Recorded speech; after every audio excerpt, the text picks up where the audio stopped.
Hello, welcome to episode 20 of the Yarn Ambassador podcast. My name is Charlie and you can find me as Yarn Ambassador on Instagram and Chalice on Ravelry. I also have a small yarn setup which is called Charlie Button Yarns, which I might speak about a little bit at the end, which is all British breed, local to me sheep and fleece that I've taken and spun and do some natural dyeing with. I'll talk about some of the natural dyeing at the end. So I have just come off a really fun hour where I've been taking part in the RSPB Big Garden Birdwatch. The RSPB is the Royal Society for the Protection of Birds, and I think for like the past 20 years, maybe more than that, they designate a weekend and ask everybody to stop for an hour over that weekend and count the number of birds they have in their garden. It's the first year I've taken part.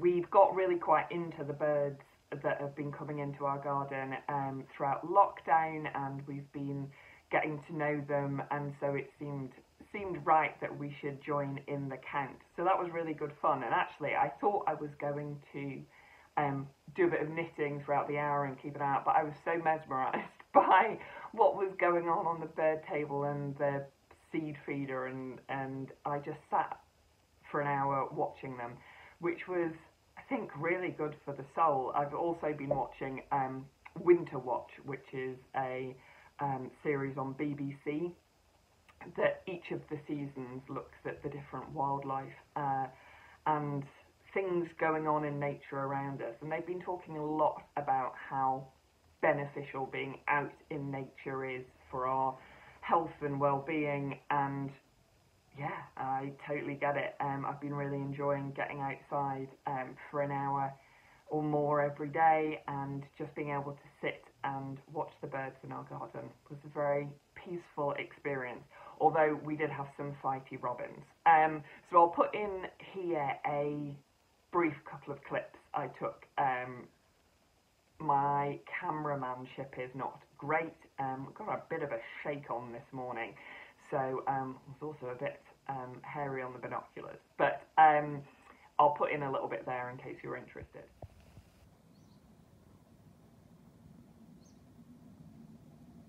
Welcome to my big garden bird watch.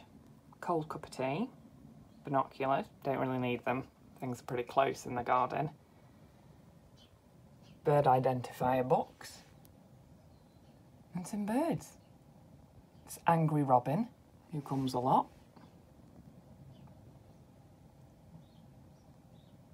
Fights off another robin. Oh, full frontal shot, thanks Robin.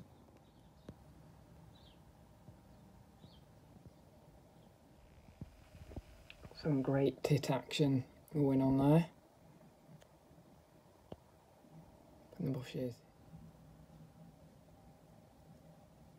Blue tit up there.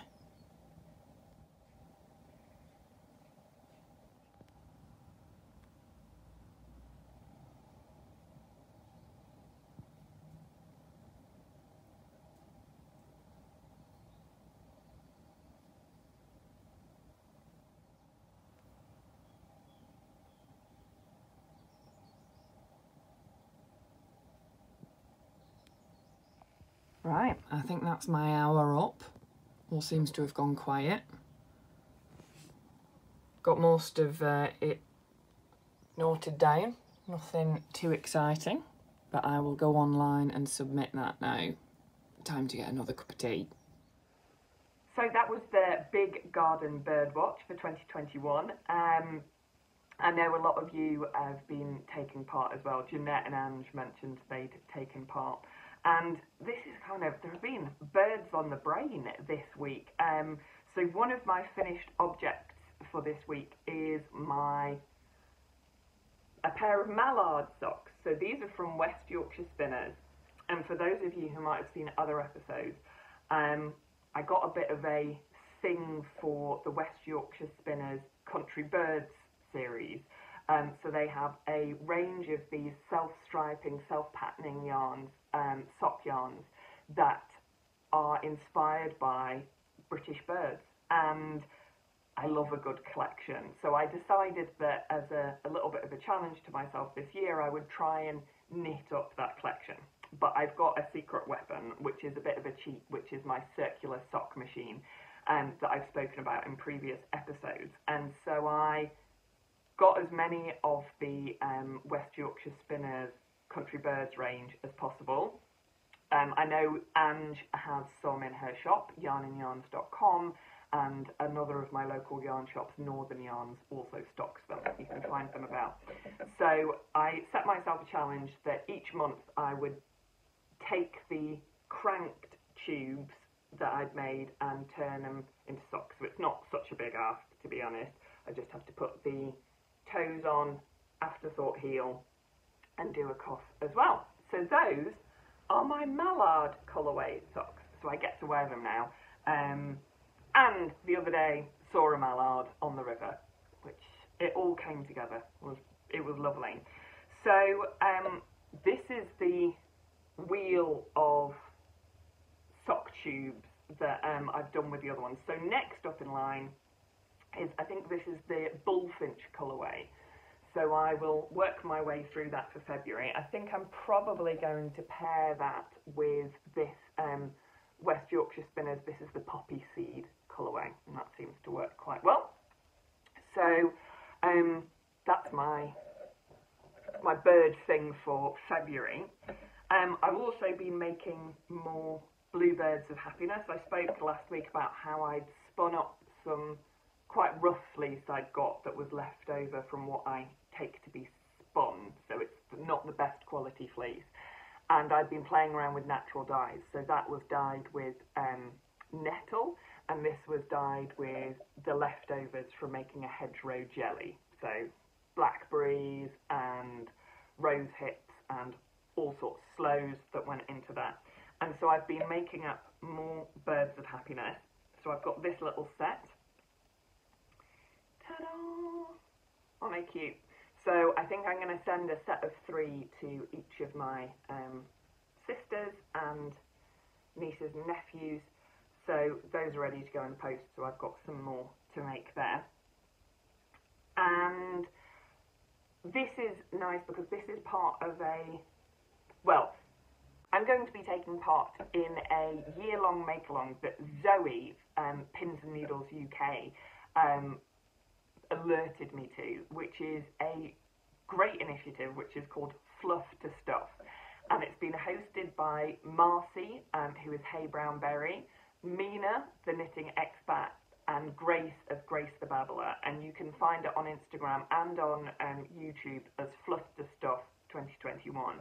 And the idea of that is to encourage those of us who are spinners to spin with intention and make something.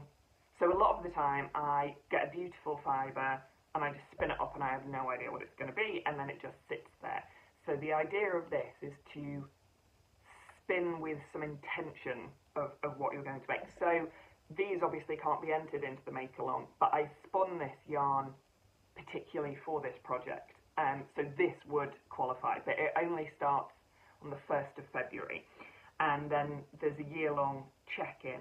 So I'm going to get involved with that, and I've already started kind of, because I've been prepping my fleece. Yesterday I had a really good play with the dye pots. I had been collecting alder cones. I'll put in a picture on my walks because I know they give a beautiful brown. And in fact, I've got some sitting in a jar here. You can see the alder cones and the yarn, and that'll just sit in there until I can't wait anymore and I pour them out.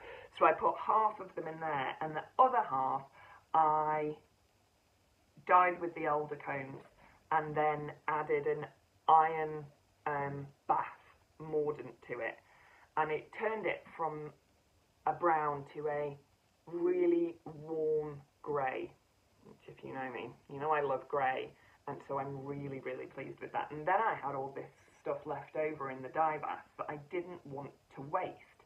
So then I was like, well, what else can I throw in it? So the other idea I had, and I've seen this done before, was doing a kind of a dip dye with a pre-caked ball of yarn. So I had these lying around. This is actually Jacob spun yarn from last year, and it was sitting in a cake, so I wetted it through and just sat it in a bowl, and you can see that it's kind of sucked up the dye half the way up. So I'm going to, and I think that will give a really nice kind of variegated option, and I love that, the grey and the cream, pretty. So, and I also tried to do it with a couple of other yarns that I'd previously dyed. So this is one I'd previously dyed with tea. This one's not made much of a difference. It's a very subtle difference. And additionally, I did try and dye half of this one, which is a kind of khaki green. It's not showing up terribly well. Khaki green that came out of those ivy berries, which was not what I was expecting from what they looked like in the dye pot. I'll put a picture in here. So that's come out this dark, well, a kind of ivy coloured green, I would say. You can maybe tell, but I tried to do a bit of a dip dye on that. So there is one end that is a slightly darker shade of green than the other, but not by much. So I had real fun playing around with that, and I still had all this beautiful blacky grey dye that I wanted to play around with.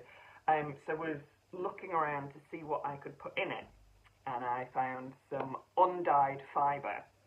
So last year I had some Ravelry fleeces that I'd bought, and I had spent all summer washing and prepping a fleece that I've already spun off, and I could not face the prospect of washing a whole other fleece again and carding. At the time I didn't have a good drum carder.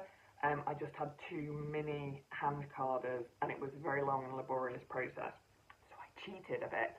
And when I took the other fleeces that I had to be spun into yarn for Charlie Button Yarns, I took these rare breed fleeces and said, look, I want to spin with these. Can you just help with the prepping and the washing? And so I've got 3 big bin bags of carded, washed fleece ready to go. So I pulled out a handful of that and dumped it into the blacky grey dye bath. And so I've got this kind of rain cloud of grey. And I've obviously still got a whole bag of the cream. I believe this is Portland. I think that's what it was. So I've obviously got a whole fleece of the cream, so I'm going to spin this up and then hopefully spin the rest of the cream up. But that's going to be the start of my fluff to stuff. And if I can, they say to kind of try and challenge yourself. So I would like to spin up all that Portland and have another sweater's quantity and some grey contrast, which can work with it as well. So that's my plan. Plans change though, so we'll see. So that's my fluff to stuff idea. Look at the cloudy grey. Beautiful. So I might do some spinning this afternoon. I've also got my peg loom class this afternoon. I decided to record this before because I had quite a lot of stuff to show, and I will talk next week about what I've learned from my peg loom class, which I'm really excited about. And I think that asks for kind of raw fleece as well, so that'll be fun. My plans for February, so I've got the fluff to stuff spinning. I'm still working on the hand spun project that I've started with a pattern. So this is, I think, where I was last time we spoke, so not much progress been made on that.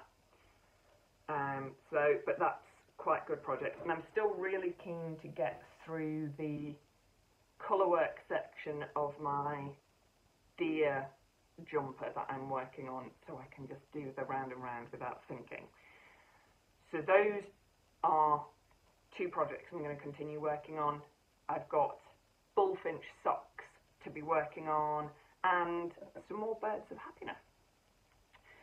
So that's pretty much where we're at today. Thank you very much for stopping by. Hopefully the next time we meet, or maybe the time after that, I'll be able to tell you about some secret socks I've been knitting. A group of 7 of us would normally meet up. So we met up this time last year, just before lockdown hit, and had a really lovely weekend away. We were going to do it again this year, but obviously can't because of lockdown. But something we did last year was we knitted someone else a pair of socks, which is always nice to get handmade socks that aren't necessarily what you've made. People have different ideas and techniques, so I've been working on those, and I hope to be able to take a little video and share that, and then, yeah, once the recipients got them, I'll share that on the podcast. So yeah, thank you very much for joining me. I will sign off now from this very birdy episode. Take care, look after yourselves, and speak to you soon. Bye bye.